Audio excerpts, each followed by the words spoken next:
So it's true that original ideas and stellar tools make for great games, but I think a lot of us feel that at the heart of development, at the true heart of it, is talented, passionate people. And we wanted to showcase this in a feature called Crystal Uncut, which gave some of the team an opportunity to candidly sit down and answer some questions about the development of Tomb Raider. Essentially, we just sat them in front of a webcam with a list of questions and we said, go. Speak, say whatever you'd like. And this is actually something that we're exploring that we might be interested in continuing in the future. So if you enjoy this level of access and this level of candor, please tweet us at Crystal Dynamics and let us know how you enjoy this segment. So let's see.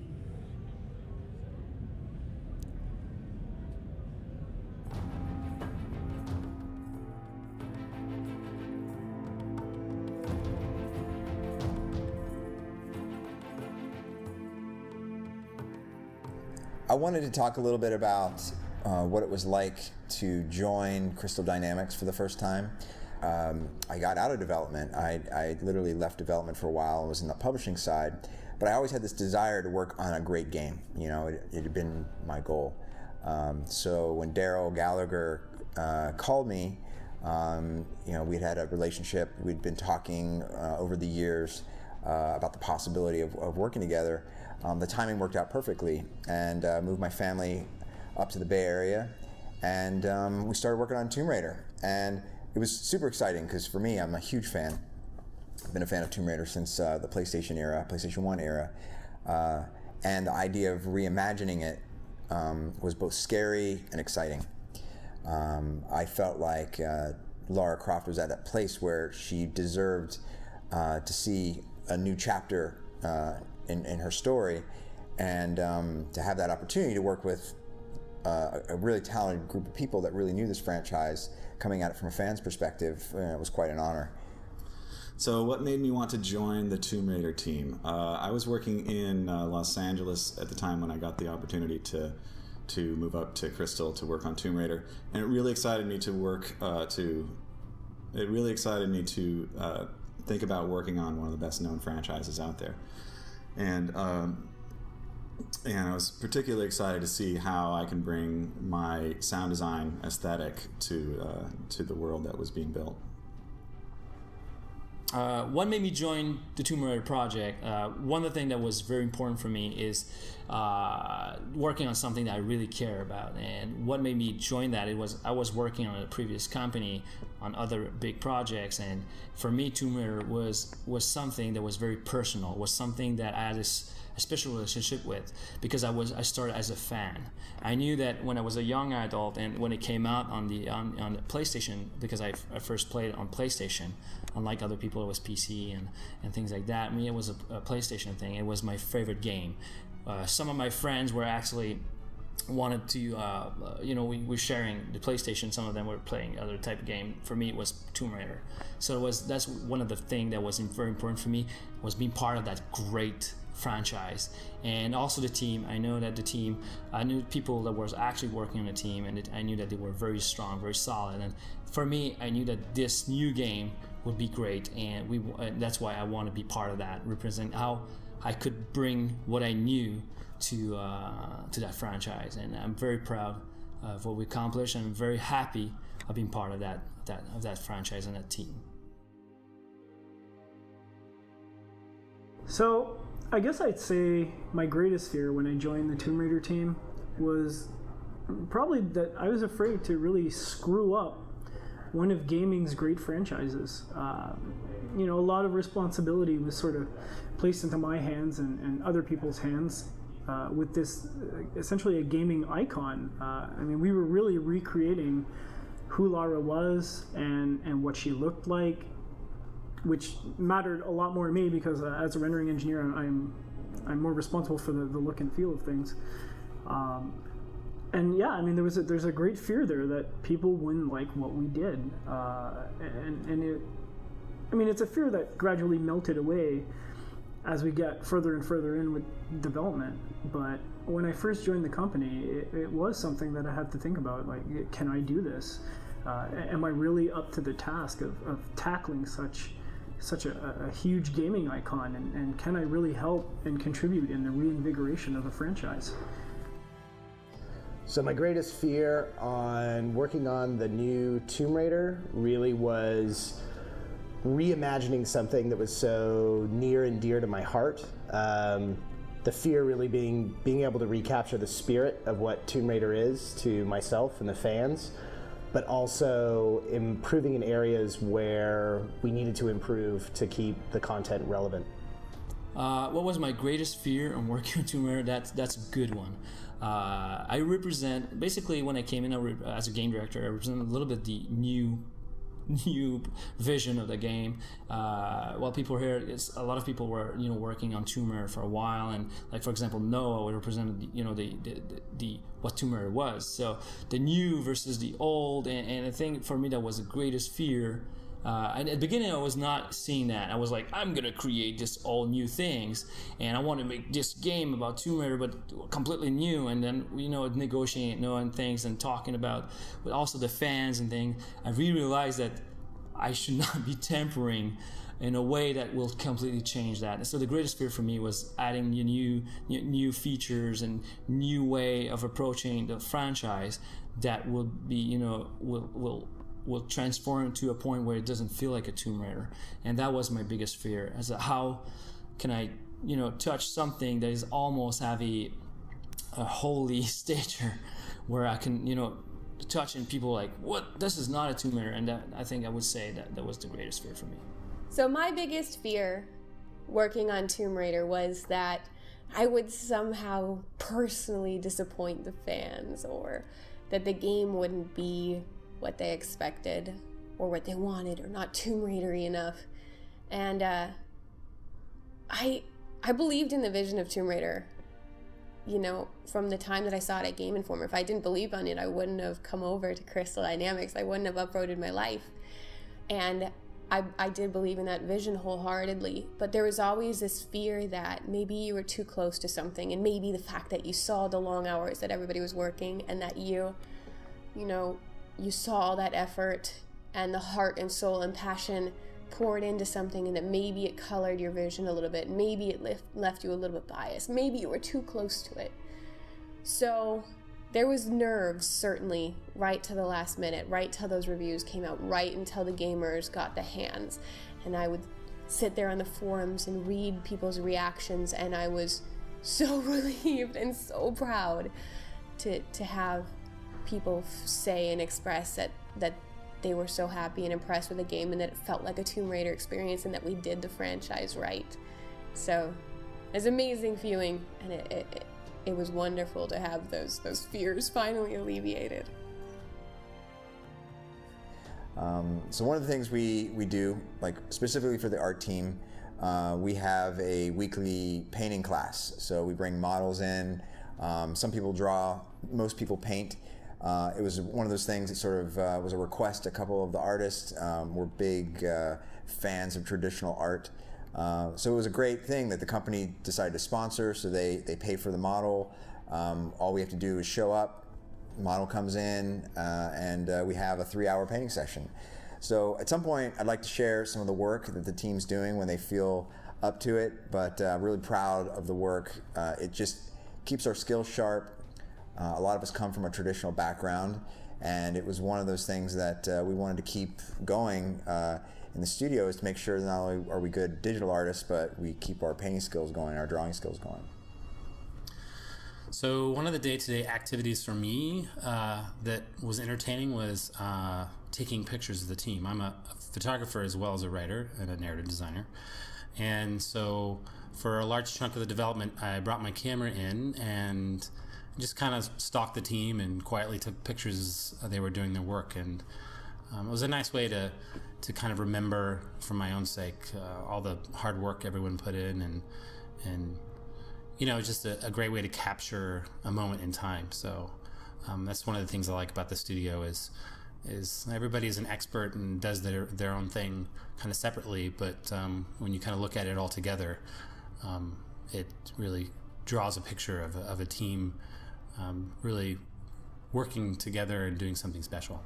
So some of the fun things that we did around the office to kind of keep morale up was we had our game director, Dan Bassan, who was working with me closely and the combat team, developing all our combat for the game.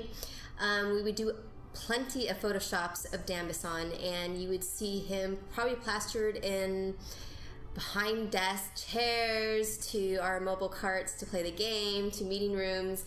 And still now I'll walk around after the shipping of Tomb Raider and you'll see Dan photoshopped in some funny outfit or some crazy hair, and it just kind of puts a smile on your face and brings back great memories of actually developing the game. There is some fun day-to-day activity we do in the office. We have a bottle of wine from a winery called Rochambeau, and what we do is we use the bottle as a trophy. And in order to win that bottle, we need to play a rock, paper, scissors game. And the winner each day can keep the bottle at his desk and, and keep it until someone else challenges him. So some of the day-to-day activities that we had here available to our staff during launch and during any time here at Crystal was we have a gym on site. So through the gym, we're able to do rock climbing, we're able to work out, we're able to go swimming, but also they have a bunch of team sports that allow you to play against other companies within our complex. So here at Crystal, we actually have a volleyball team, we have a softball team called Base Raiders, and we actually have a dodgeball team called Balls of Duty.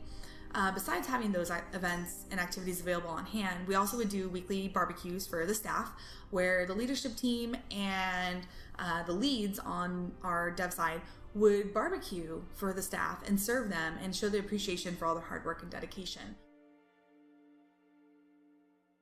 I think the single biggest feature that I wished we had kept in was probably the horse, which was cut very, very early, but it was one of those things that I felt could have been really, really cool if we had kept it in. It was very complex to do, and ultimately we really couldn't pursue it for this one.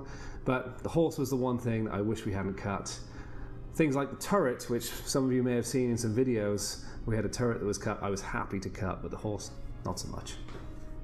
One of the features that I was saddest to have to cut in Tomb Raider was some of the benefits from hunting that we had played early on with survivalist mechanics and had worked hunting into the health system.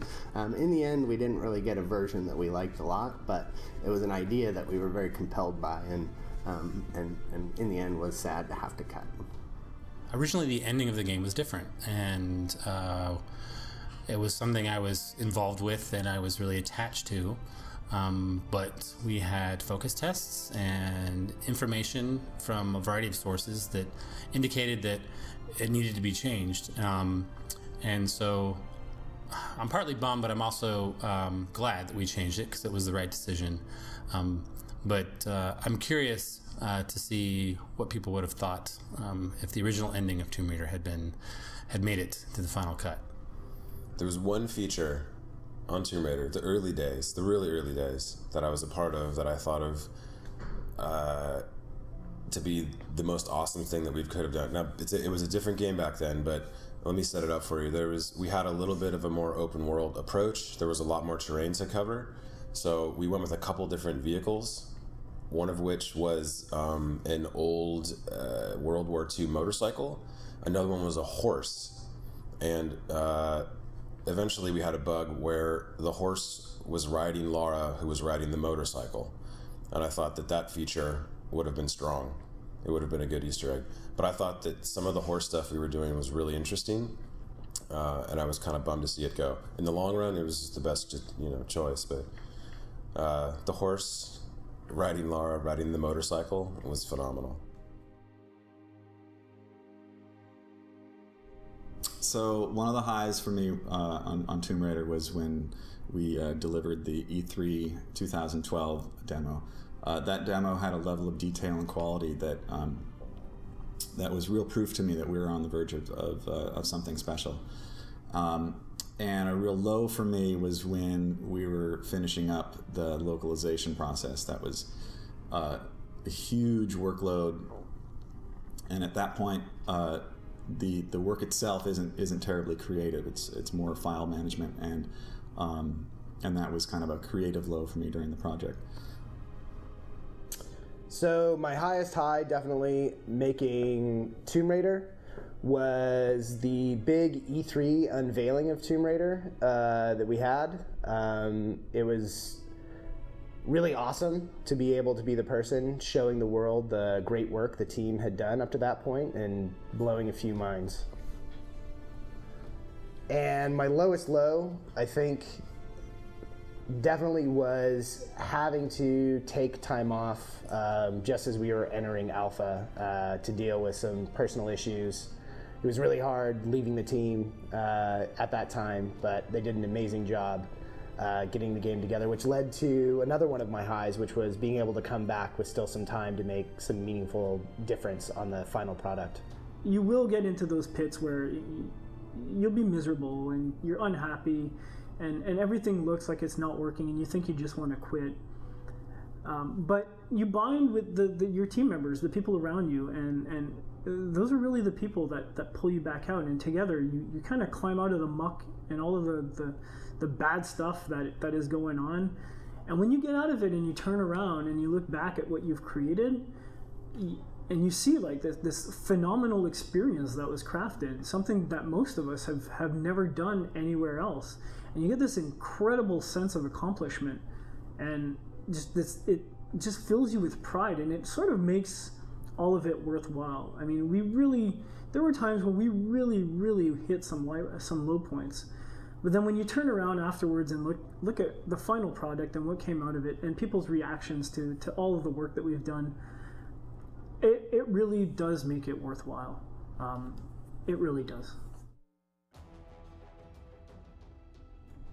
So one of the biggest things that motivated me to give my all through the long nights and weekends and many years of making this game really was a sense that we could actually make a game that made a difference, not only to the studio and ourselves, but also to the industry as a whole, and hopefully all the Tomb Raider fans around the world too. But it was a sense that this was going to be bigger than any one game, a sense that this was not going to be another game, it was going to be a special game. And that really motivated me to make sure that we did everything we could possible to pull it off. Gosh, I can tell you, I think the thing that kept us all going was just the great personalities that the guys had. They were really devoted and very passionate about what they were doing, so they were willing to put in those extra miles, and it just got to those nights where it was like a lot of fun, a lot of goofing around, and a lot of hard work that I guess those kept me going, so I really wanted the guys to succeed. And they did awesome what they did. The thing that really motivated me during the long days and nights of Tomb Raider is the idea of making something special. That I think everybody at the studio really thinks Tomb Raider has such potential as a franchise, and we really wanted to see the best game that we could possibly make out there on the shelves. What really motivated me to work hard and harder is that I knew we had something very special in our hands, and that I had the dream of pushing the boundaries of how we can tell story with cameras in video games. So every time I thought about that dream, it kept me alive. The thing that kept me going through the long nights and weekends on this project on Tomb Raider over the many years that I was on it was being able to work with such a tremendous team of talented people who, despite all the ups and downs that we had and the iterations and all the things that went horribly wrong, which they did often, when we found the right answer, it was really easy to rely on them to provide support back and forth, because we were all interested in making something great. So I think when I look back on what got me through all the harder times, it was the people who I work with and their talent level and our motivation to make something that was great.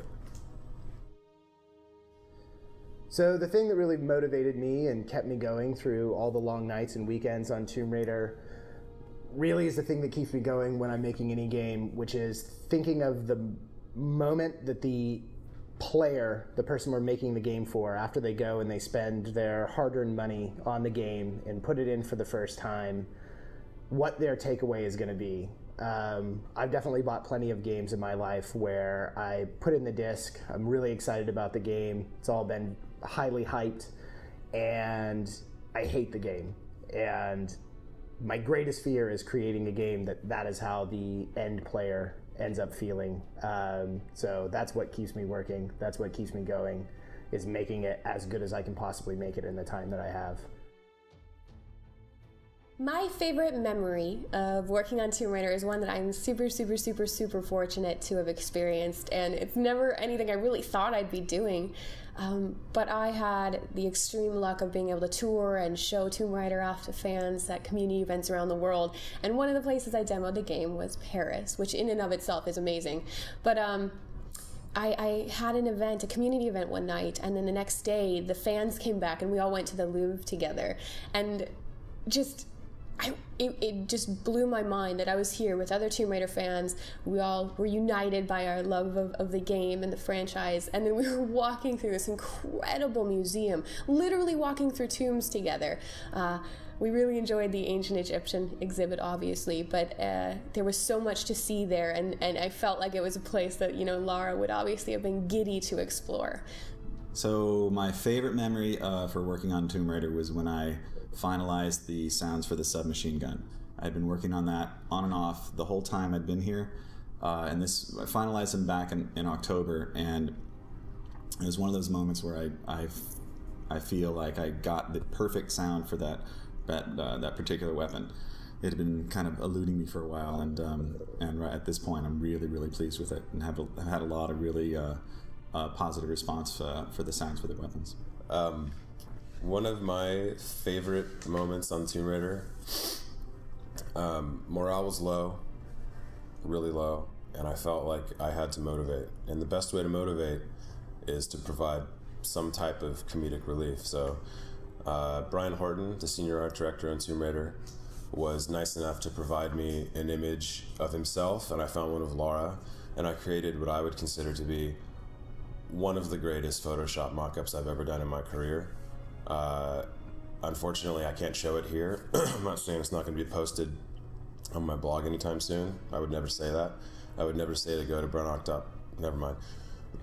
But it was great. It rallied people, and I think it motivated the team to realize that even through the more difficult times that we were still able to laugh at one another. My favorite memory working on Tomb Raider would have to be launch week. It was filled with so many surprises and so much excitement among the studio. We had 2 weeks of swag items, so every day we gave away a swag item to the staff. But ultimately, I would say it was the midnight opening or sell of Tomb Raider. There's probably 30 of us, staff members, dev side, that went out to a local GameStop and actually had probably about 50 community members and fans of Tomb Raider there celebrating with us on the launch of Tomb Raider. And just seeing the staff interact with the community and seeing the excitement on the fans' faces is something that is completely priceless. So my favorite memory working on Tomb Raider, I think, has to be the launch party, where we had everybody together, all in the same spot, with alcohol, having a great time, feeling this huge sense of accomplishment, and bringing their significant others along to celebrate with us. And it was just a great event where we all felt this sense of achievement. We were very proud, and I looked out at a sea of smiling faces who were having such a great time to celebrate their success, and it really was a highlight for me to see all of that come together, and also all of us be in one place celebrating. So someone I'd like to thank is my daughters, because working on Tomb Raider has given me a chance to hopefully create a really powerful female protagonist in video games. And I want my daughters to play games, and I want them to have someone to look up to, so kind of thanking them for motivating me and giving me that sort of perspective. I think it's an important perspective. I think girls need to play games and need to have some powerful heroes to look up to. From the very start, it was made clear by the lead designer and the artistic director that as a lead camera designer, I could fully express myself, and I'm very thankful for their support, because I could just push the limits and the boundaries of how we could tell the story with the camera in the video game. Firstly, I want to thank the studio, because it was not easy. It was an easy decision. Like, I knew that this is where I needed to be and this is the project I needed to work on. In leaving Game Informer and moving across the country, but it wasn't easy to do, you know, so leaving my family was very difficult because we're extremely close. But it was, like I said, it was the right decision. So first, thank you to my family for letting me go, for letting me follow my own path, and being so incredibly supportive along the way. Thank you to the studio for making me feel welcome, for making me feel at home. And thank you to my boyfriend for always being supportive and for taking care of my cats while I was gone for 30 days at a time, making sure they didn't die. Love you for that.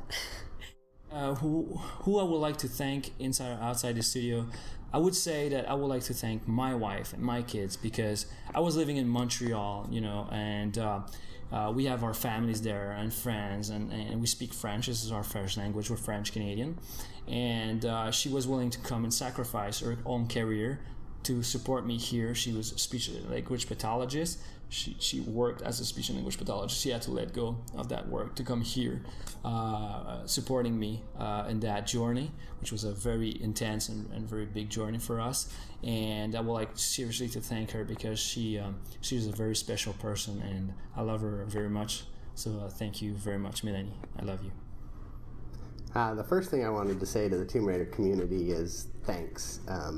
I think it sounds a little cliche, but we really do have such an amazing group of fans out there, and for me, it's such an honor to be able to work on Tomb Raider for you guys, and I've been inspired by your passion and your ideas throughout the process, and so as here we are at the end of it, and I think it's important to really just say thank you for being along for the ride and for all your kind words after we were finished.